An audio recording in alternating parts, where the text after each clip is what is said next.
আসসালামু আলাইকুম। Welcome to Rafa's food and gallery. আশা করছি সবাই ভালো আছেন। তো আমিও ভালো আছি। যেহেতু খুবই গরম পড়েছে আর এই গরমের মধ্যে অনেকেরই ঠান্ডা জ্বর চলতেছে। ঠান্ডা জ্বর অনেক পরিমাণে বেড়ে আছে। কাশি, তারপর নাক দিয়ে পানি পড়া অনেক পরিমাণেই বেড়ে আছে। তাদের জন্য আজকের এই ভিডিওটি বানাতে যাচ্ছি। মূলত আমি একটা রেসিপি শেয়ার করতে যাচ্ছি। এটি ঠান্ডা জ্বরের জন্য খুবই উপকার। ঠান্ডা জ্বরের সময় অনেক সময় মুখের রুচি চলে যায় ও নাক দিয়ে অনেক পরিমাণে পানি পড়ে।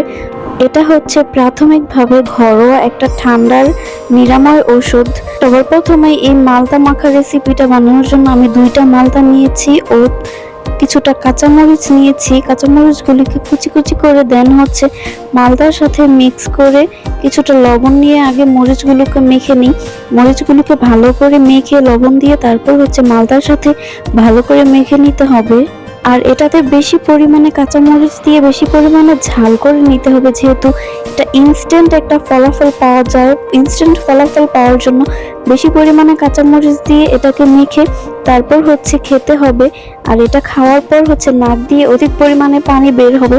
নাক দিয়ে অধিক পরিমাণে পানি বের হওয়ার পর হচ্ছে ইনস্ট্যান্ট একটা ঠান্ডার কার্যকারিতা সবাই বুঝতে পারবে, কতটা হালকা লাগবে, কতটা ঠান্ডা কম ফিল হবে।